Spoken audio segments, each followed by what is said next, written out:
Shame you couldn't have got the police outside as well. Oh, did you?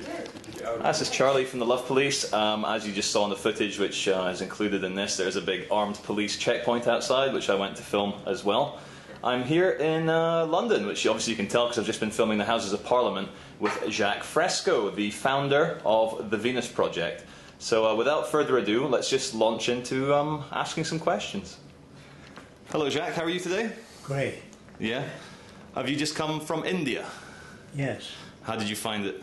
Smoggy, a lot of poverty, a lot of regimentation, and very little acts of freedom. It seems to me that people were highly regulated, and the atmosphere was full of toxic materials, the water dirty, due to the fact that they don't have the proper technology to help maintain cleanliness. Mm-hmm. When you say it seems like a regimented society, what do you mean by that? Well, that the control group, whatever that is, influences the behavior to a large extent. The only type of behavior that may seem free is their religious notions about karma. You know what I mean by that? Yes. The law of karma, rather than the physical factors that shape behavior. I don't believe people are here to meet the tests. I think they're here, and I think of you as a baby, if you were raised by the headhunters of the Amazon as a baby. If you never saw anything else, you'd be a headhunter. Yes. So I won't believe you're good or bad, I believe you reflect your culture. Sure. But if I said to you, doesn't it bother you to have 5 shrunken heads? You might say, yes, my brother has 20. But would you be insane? No. No. You'd be normal to that culture. I believe there was a time when the Romans used to feed Christians lions. To get a better show, they'd starve the lions for a week. And they'd take the clothes off the Christians to make it easier for the lions to tear them to pieces. Yeah.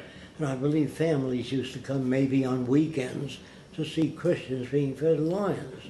The kids might say, Daddy, can I come next week to see Christians being fed to lions? And Daddy might say, if you behave yourself.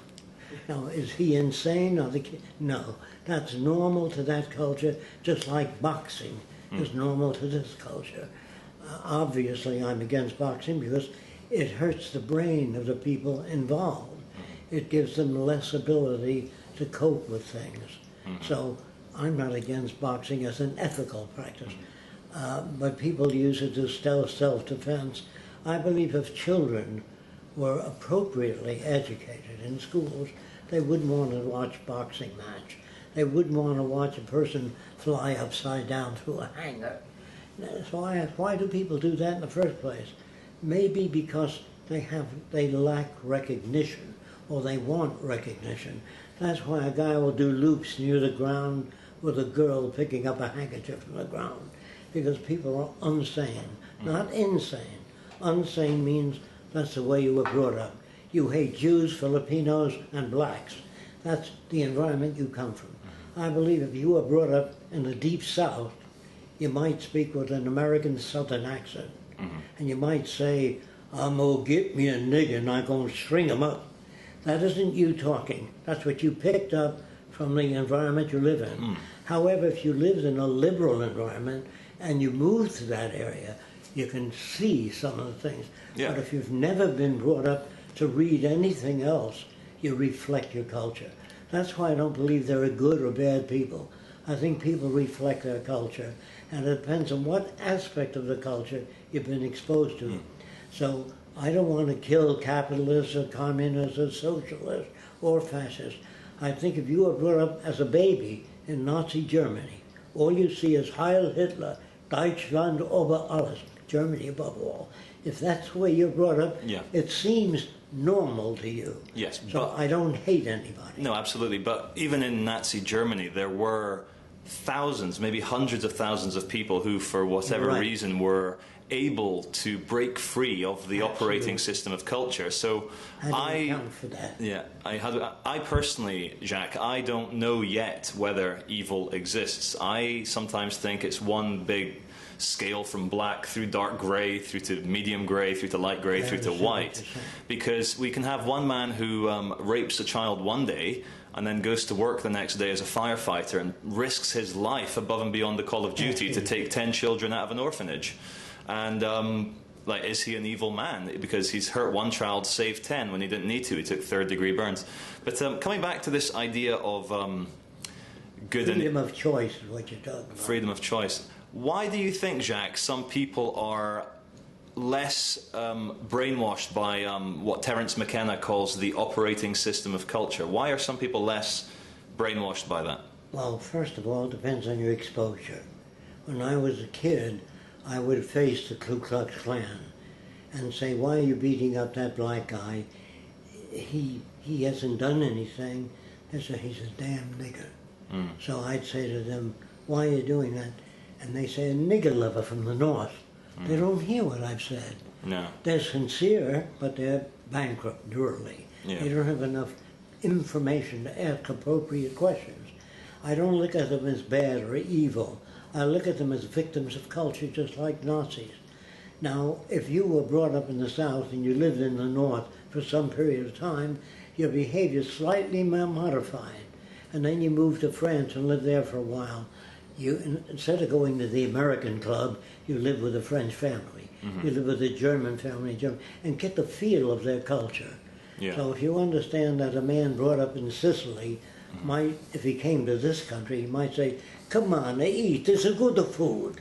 And he's sincere, and he means what he means, and if he drops his suspenders and belches, that's normal to that culture. Yeah. It's, my God, he's vulgar and he's crude. That's a judgment that you ought not to pass on people. Whatever people believe, I believe they're perfectly reflective of all the background they've been through.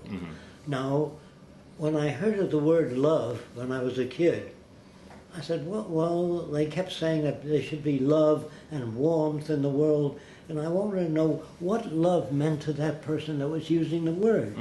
I said, do you love everything you've ever done in life? He said, oh, no.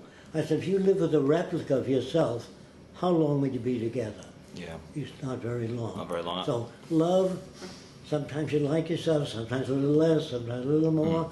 And if you marry somebody, whether you're bisexual or trisexual, try anything, you're going to like the person sometimes less, sometimes how do I ever get into this? Yeah. Love is not a fixed thing. It's a fluctuating thing. Absolutely. If you believe in the word is so. If you believe we call that a glass, that's the name we assign that. You have to go into the origin of language. Now, if you go to school and you ask questions, where did language come from? Well, they tell you that language was a method of communication, evolved over a period of time. To me, it is not that.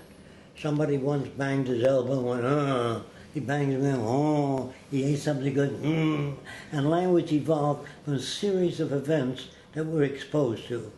It took many, many years, and therefore the language we use today was designed hundreds of years ago, and that makes it impossible to talk to one another. Sure. We talk at each other because language is subject to interpretation. When you read the Bible, it says Jesus meant this, another person says you're wrong, he meant that, and the third person says you're both wrong, he meant this. That's why I have the Seventh-day Adventist, the Catholic, the Lutheran, the Protestant, based on language being subject to interpretation. When you talk to somebody, they don't hear what you say.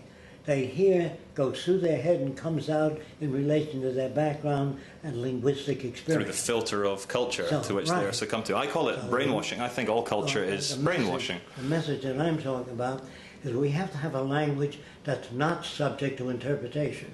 Chemistry, mathematics, physics, structural engineering. When engineers talk to each other, they don't say, believe me, this is good material. They give the tensile strength, the torsal strength. They have facts, if they evidence. talk to each other and it was subject to interpretation, you couldn't build bridges or power transmission lines. It has to have uniform meaning. Okay, I'm glad you raised this, Jacque, because a second ago we were discussing how there is no definites with morality, good versus evil. Morality is nothing to do with anything. Exactly, morality, but the thing is, most human beings, myself included, we exist primarily in the emotional world of where we judge an action being good or bad.